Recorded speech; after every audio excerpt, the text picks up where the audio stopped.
میر حسن میں خوش آمدید۔ جدید AI کے انداز میں اسلامی معلومات۔ دیکھیں، قرآن مجید میں ہر سورت کی اپنی ایک شان ہے، گہرے معنی ہیں، لیکن کچھ صورتیں ایسی ہیں جو صرف احکامات نہیں بلکہ ایک کہانی سناتی ہیں، ایک بہت ہی گہری جذباتی کہانی۔ اور آج ہم ایک ایسی ہی سورت پر بات کرنے والے ہیں، سورت الضحیٰ، ایک ایسی سورت جسے اکثر ایک الہامی محبت کی داستان کہا جاتا ہے۔ سوچیں ذرا، خدا اور اس کے محبوب پیغمبر کے درمیان ایک محبت کی کہانی۔ یہ صرف کوئی مذہبی مت نہیں ہے، یہ ایک تعلق ہے، ایک گہرا رشتہ ہے۔ یہ تو ایک محب اور محبوب کے بیچ کی گفتگو ہے، اور وہ بھی ایک ایسے وقت میں جب محبوب کو تسلی کی سب سے زیادہ ضرورت تھی۔ تو آئیے اس کہانی کی گہرائی میں اترتے ہیں۔ دیکھیں، ہر بڑی محبت کی کہانی میں اتار چڑھاؤ تو آتے ہی ہیں، ہے نا؟ اور اس کہانی کا آغاز بھی ایک ایسے ہی موڑ سے ہوتا ہے، ایک ایسا موڑ جہاں ایک گہرے تعلق کے بعد ایک خاموشی چھا جاتی ہے۔ تو منظر کچھ یوں ہے کہ نبی علیہ الصلاۃ والسلام پر پہلی وحی نازل ہو چکی ہے، اللہ سے ایک خاص، ایک براہ راست تعلق قائم ہو گیا ہے۔ آپ نے مکہ میں اپنا پیغام دینا شروع کر دیا ہے، اور پھر اچانک سب کچھ رک جاتا ہے، وحی کا سلسلہ کچھ وقت کے لیے منقطع ہو جاتا ہے۔ ذرا سوچیں اس بے چینی کو، اس کیفیت کو۔ وہ جو ایک گہرا ربط تھا، وہ محسوس ہو رہا ہے کہ جیسے کہیں کھو گیا ہے۔ اور جیسے جیسے یہ خاموشی کا دور لمبا ہوتا گیا، دل کی بے قراری بڑھتی گئی۔ اور پھر اس پر مزید یہ کہ مخالفین کو تو جیسے موقع مل گیا، انہوں نے باتیں بنانا شروع کر دیں، تانے دینے شروع کر دیے، اور ان کے الفاظ وہ تیر کی طرح تھے، تیرے رب نے تجھے چھوڑ دیا ہے۔ سوچیں، یہ صرف ایک تانا نہیں تھا، یہ اس گہرے، اس پاکیزہ تعلق پر حملہ تھا جو آپ اپنے رب سے محسوس کرتے تھے۔ اور محبت میں چھوڑ دیے جانے کے تانے سے زیادہ تکلیف دہ بھلا اور کیا ہو سکتا ہے؟ تو اسی گہرے غم، اسی بے یقینی کے عالم میں آخرکار جواب آتا ہے، اور وہ جواب صرف الفاظ نہیں تھے، وہ تو ایک ایسی الہامی تسلی تھی جس نے سب کچھ بدل کر رکھ دیا۔ جی ہاں، یہ سورت الضحیٰ، یہ براہ راست اس درد کا، اس تکلیف کا جواب تھی۔ یہ محبوب کی طرف سے اپنے محب کے نام ایک پیغام تھا، یہ بتانے کے لیے کہ دیکھو، خاموشی کا مطلب جدائی نہیں ہوتا۔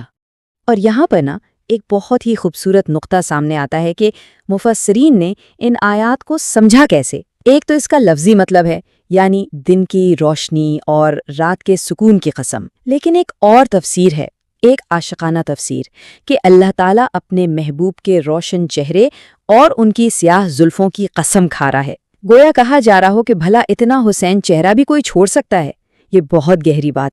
تو یہاں مقصد صرف تسلی دینا نہیں تھا، بلکہ یہ بتانا تھا کہ یہ جو تعلق ہے یہ کتنا گہرا ہے، کتنا ذاتی ہے۔ یہ تو ایک محب کا اپنے محبوب کو منانے کا ایک خاص انداز ہے۔ اور پھر اس صورت میں آتے ہیں 3 بالکل واضح وعدے۔ پہلا وعدہ تو اس سب سے بڑے خوف کو دور کرنے کے لیے کہ نہیں، تمہیں چھوڑا نہیں گیا۔ دوسرا، مستقبل کے لیے ایک امید کہ آنے والا وقت ہمیشہ گزرے ہوئے سے بہتر ہوگا۔ اور تیسرا وعدہ تو سب سے بڑھ کر ہے کہ تمہیں اتنا دیا جائے گا کہ تم راضی ہو جاؤ گے، مکمل طور پر خوش۔ لیکن یہ کہانی صرف تاریخ کا ایک واقعہ نہیں ہے، نہیں، اس میں ہم سب کے لیے ایک بہت بڑا سبق ہے۔ یہ ہمیں دعا کی حقیقت اور اس کی قبولیت کے بارے میں گہرائی سے سوچنے پر مجبور کرتی ہے۔ کبھی نہ کبھی تو ہم سب نے یہ محسوس کیا ہے کہ ہماری دعائیں شاید سنی نہیں جا رہی ہیں نا، ایسا لگتا ہے جیسے کوئی جواب نہیں آ رہا۔ تو اس کہانی میں اسی سوال کا جواب چھپا ہے کہ جب اللہ کی طرف سے خاموشی ہو تو اس کا اصل مطلب کیا ہوتا ہے۔ اچھا، تو یہاں دعا کی نوعیت کو سمجھنا ضروری ہے۔ کہا جاتا ہے کہ یہ ایک 2 حصوں پر مشتمل عمل ہے۔ پہلا حصہ کیا ہے؟ اسباب اختیار کرنا، یعنی اپنی طرف سے دنیا میں جو بھی ممکن ہو وہ پوری کوشش کرنا۔ اور پھر آتا ہے دوسرا حصہ، اللہ سے دعا کرنا کہ وہ ہماری اس کوشش میں اثر ڈال دے۔ تو یوں سمجھے، پہلے ضابطہ، پھر رابطہ۔ تو سوال یہ ہے کہ پھر دعا کی قبولیت کو کیسے سمجھا جائے؟ اور یہیں پر ہمیں ایک بالکل نیا زاویہ نظر ملتا ہے، ایک ایسا فریم ورک جو اس خاموشی کے سارے معنی ہی بدل دیتا ہے۔ دیکھیں، یہ جو خیال ہے کہ ایک بے جواب دعا کا مطلب ہے کہ وہ رد کر دی گئی ہے، یہ ایک بہت بڑی غلط فہمی ہے۔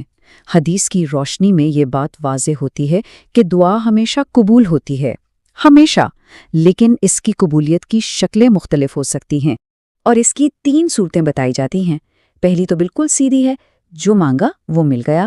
دوسری صورت یہ ہے کہ اس دعا کے بدلے میں ہم پر آنے والی کوئی مصیبت، کوئی آفت ٹال دی جاتی ہے اور ہمیں اس کا پتہ بھی نہیں چلتا۔ اور تیسری صورت وہ یہ ہے کہ اس دعا کو آخرت کے لیے ایک بہت بڑے انعام، ایک خزانے کے طور پر محفوظ کر لیا جاتا ہے۔ اس کی ایک بہترین مثال دی جاتی ہے۔ فرض کریں کوئی شخص فلائٹ پکڑنے کے لیے دعا کر رہا ہے، لیکن اس کی فلائٹ چھوٹ جاتی ہے۔